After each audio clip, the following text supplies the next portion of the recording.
tout le monde, je suis très contente de vous retrouver aujourd'hui pour vous proposer une nouvelle vidéo.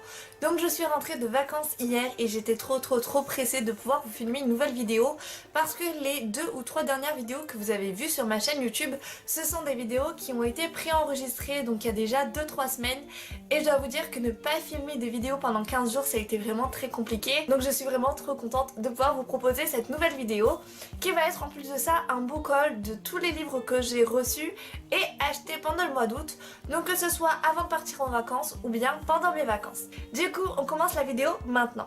Donc je vous présente le dernier livre que j'ai reçu dans ma boîte aux lettres puisque je l'ai découvert hier. C'est Sissi, impératrice malgré elle. Donc c'est écrit par Alison Pataki et c'est publié aux éditions L'Archipel. Donc je remercie l'agence LP Conseil pour m'avoir envoyé ce livre qu'il me tentait énormément. J'ai toujours été charmée par Sissi, donc cette impératrice, comme l'indique le nom, qu'il est devenu un peu malgré elle. Je sais pas du coup si c'est l'histoire exacte ou si c'est de la fiction, mais en tout cas pouvoir avoir un livre qui parle exclusivement d'elle, franchement ça me tentait énormément, donc je suis très contente de l'avoir eu. Du coup c'est un gros pavé, donc je sais pas si vous le voyez mais il est vraiment très grand. C'est vraiment un grand format et une petite brique, donc le gabarit est assez gros mais en même temps il ne fait que 520 pages, les pages sont très épaisses, ce qui explique le gabarit du livre quoi. Donc voilà, c'est un gros livre qui coûte 24 € tout de même, mais je pense que l'histoire va être vraiment géniale. Et comme je vous dis, j'adore Sissi et du coup j'ai hâte de découvrir ce que l'auteur va nous révéler sur ce personnage dans ce livre. Pendant les vacances, mon père a fait un vide-grenier, et oui parce que les vides-greniers on les fait aussi bien chez nous que lorsqu'on est en vacances, normal quoi, et il m'a ramené l'anthologie Pixar, donc Disney Pixar, mais c'est plutôt Pixar. Donc c'est publié chez Hachette Comics dans la collection Bulle en poche. Donc voilà comment ça se présente. Je suis un petit peu dégoûtée parce que vu que je l'ai ramené dans ma valise, ça s'est un peu abîmé dans les coins. Je sais pas si vous allez trop le voir à la caméra, mais c'est un peu abîmé. Je suis un peu dégoûtée parce qu'il était vraiment neuf à la base. Mais bon, on s'en fout, hein, c'est pas ça qui compte. Donc comme vous pouvez le voir sur la couverture et avec la taille du livre, en fait c'est un recueil d'histoires Pixar sous forme de BD. Et oui, donc dans cette anthologie on a, je ne sais pas exactement combien d'histoires de Pixar. Dans ce livre, on a 15 histoires qui sont rapportées sous forme de BD. Donc je me suis fait Toy Story 1 et la moitié de Mille et une pattes. Et franchement, c'est génial parce que ça reprend exactement ce qu'on a dans les DVD. Donc certains vont trouver ça inutile du coup puisque ça reprend finalement l'histoire qu'on connaît déjà à la télé. Les dessins sont assez identiques. Donc je vais vous montrer par exemple la première page de Toy Story. On sait jamais pour pas trop vous spoiler si jamais vous ne connaissez pas. Voilà, donc ça se présente comme ça, voilà les premières planches de Toy Story, le tome 1. Donc vous pouvez voir que c'est à peu près les mêmes illustrations, le même type de dessin en tout cas que dans les DVD. Moi qui suis une grande collectionneuse de Disney, autant des DVD, des peluches que des livres, des BD, tout ce que vous voulez, je suis vraiment très contente de l'avoir. En plus de ça, c'est vrai que les DVD c'est quand même assez long à regarder, plus de 1h30 quand même d'histoire à chaque fois, et du coup alors que là les BD se livrent assez rapidement et puis surtout on a 15 histoires en un seul livre, donc c'est plutôt pas mal. Donc je suis trop contente de l'avoir.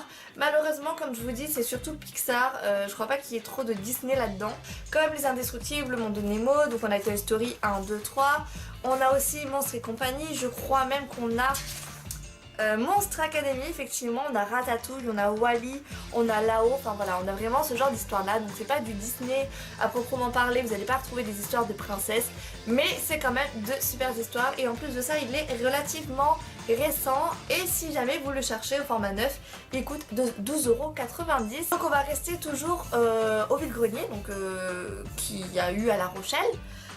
Donc mon père m'a ramené des BD, donc là je vais pas trop pouvoir vous en parler parce que c'est lui qui les a choisis.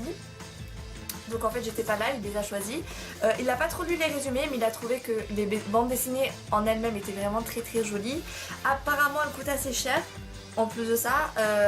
Et voilà, du coup je me suis pas trop intéressée encore à l'histoire, mais c'est vrai que j'ai craqué pour l'objet livre. Donc je vous présente les 4 tomes de la série Aya de Yupugo.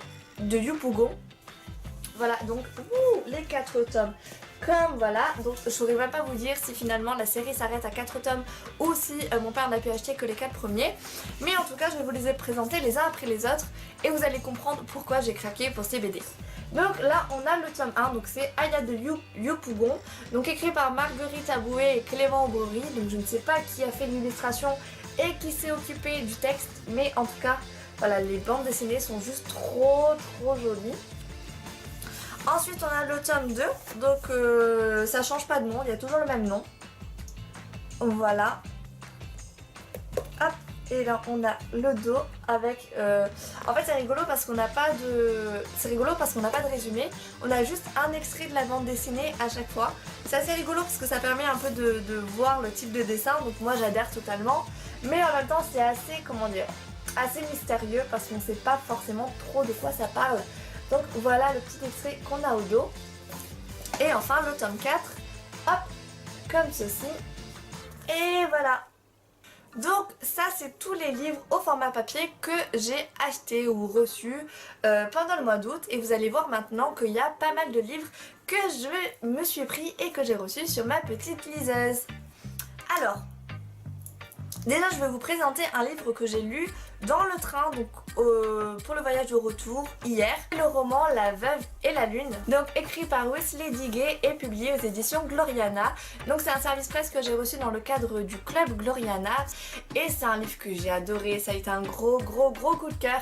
Donc j'ignore si au moment où vous regardez cette vidéo la chronique est déjà en ligne sur le blog ou pas, mais en tout cas voilà, si c'est pas le cas, sachez que c'est vraiment un coup de cœur pour moi et que du coup je vous invite vraiment à aller lire ma chronique quand elle sera en ligne, parce que vraiment ce livre vaut le coup et je peux que vous le conseiller. Je ne vous parle pas trop de ce livre, hormis du fait qu'il y a une petite touche de fantastique, mais en règle générale ça reste de la romance historique. Donc franchement si vous aimez ce genre là, foncez, vous allez adorer. Donc là je vais vous présenter un livre que j'ai acheté ce matin et que j'ai commencé aussi ce matin. Pour vous dire, actuellement j'en suis à 15% du livre. Alors c'est un achat absolument irréfléchi que j'ai fait sur un parfait coup de tête. Il s'agit de Lebenstunnel, donc je ne sais même pas si je le prononce bien d'ailleurs.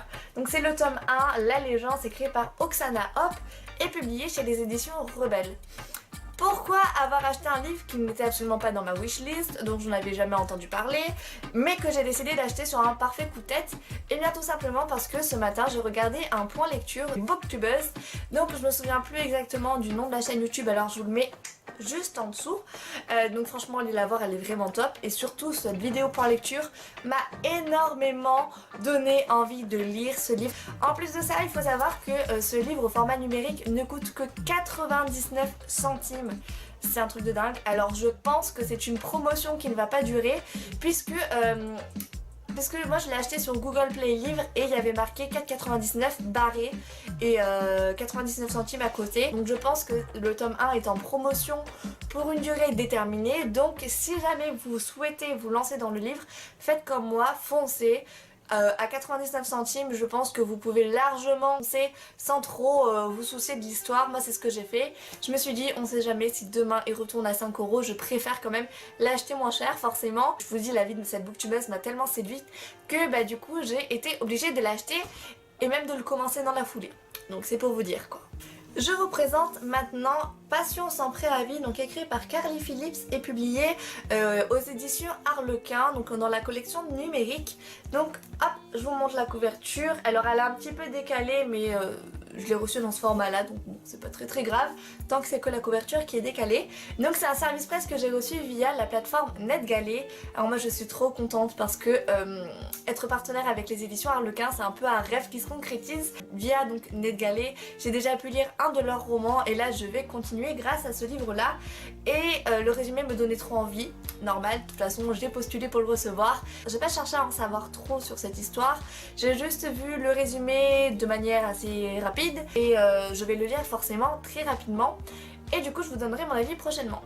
Et j'ai récemment été contactée par les éditions Tornada pour recevoir un roman en service presse. Donc c'est La Maison Bleue Horizon, écrit par Jean-Marc Desnaud et publié dans la collection Fantastique. Donc voilà, j'ai été très contente de recevoir ce mail de proposition. Donc j'ai dit oui. En plus de ça, Myriam de la chaîne Booktube Un jour un livre a publié un post sur Instagram, je crois bien, ou sur Facebook hier, enfin je crois que c'était sur Instagram, dans lequel elle raconte un peu globalement son avis sur ce livre, et elle dit que ça a été un vrai coup de cœur, que c'était vraiment une super histoire. Donc moi ça m'a encore plus motivée à lire ce roman, vraiment, même si déjà j'ai été très tentée, parce que oui, je n'accepte que les services presse qui me tentent. Faut pas croire que c'est parce que je reçois une proposition que je dis oui directement. Ce livre-là déjà me tentait beaucoup, et puis d'avoir l'avis d'une autre booktubeuse, ça m'a encore plus donné envie de le lire et hâte de lire ce roman. Enfin, je vous présente deux livres qui sont assez originaux dans leur format, puisque je l'ai reçu au format livre audio. Donc je peux pas vous montrer sur la liseuse puisque c'est sur mon téléphone. Vous savez, il y a pas très longtemps, je vous avais parlé de deux livres publiés aux éditions Terre de Lumière. Et du coup, la maison d'édition a aimé ma vidéo et m'a proposé de découvrir deux autres nouveautés des éditions Terre de Lumière. Donc c'est L'Esprit héroïque et le deuxième c'est L'Ouverture du cœur. Donc tous les deux écrits par Pierre et Céline Lassalle et Lucie Delalin. Un peu comme pour les livres que je vous ai présentés de cette maison d'édition auparavant, toujours un peu sur le côté philosophique, relaxation, détente. Et là, en plus du fait que ce soit des livres audio, donc on entend une voix nous parler, j'ai commencé à les écouter, je peux vous dire que c'est juste génial parce qu'on commence par des exercices de relaxation, on nous dit de bien s'asseoir, de respirer, voilà. Vraiment on nous calme. La voix qui raconte finalement ces deux livres-là est aussi très calme, très posée. Pas comme moi quoi, moi je parle très vite, elle pas du tout. Donc vraiment voilà, on se sent vraiment bien quand on écoute ces livres audio. Ce sont des guides en fait pour pouvoir vraiment trouver la paix intérieure, pour pouvoir se calmer, arrêter de stresser, arrêter d'angoisser. Et je vous dis rien que les conseils apportés, la voix très douce, très calme et très posée de la personne qui raconte, tout ça finalement, ça me perso, pour moi ça fonctionne. Et du coup je découvre les livres audio grâce à ces deux livres là on va dire. Donc merci, un grand merci aux éditions Terre de Lumière pour me les avoir envoyés. Voilà, du coup c'est tout pour ce book haul du mois d'août. Donc je me rends compte qu'en début de vidéo je vous ai dit qu'il n'y avait pas énormément de choses, mais que finalement à la fin de cette vidéo je m'aperçois que j'avais beaucoup de livres à vous présenter. Du coup voilà, je vous remercie d'avoir regardé cette vidéo, j'espère qu'elle vous aura plu. Tout comme les autres vidéos, si jamais vous souhaitez me laisser un commentaire, n'hésitez pas. Vous pouvez me parler des livres que vous connaissez déjà, vous pouvez me dire si vous connaissez déjà certains livres, si vous ne les connaissez pas, si certains vous tentent, si vous pouvez m'en conseiller d'autres, notamment des auteurs que j'ai cités dans ce book haul. Donc voilà, n'hésitez pas vraiment à me dire tout ce que vous souhaitez, je vous répondrai dans tous les cas. Du coup moi je vous remercie d'avoir regardé cette vidéo et je vous dis à très vite pour une toute nouvelle. Au revoir.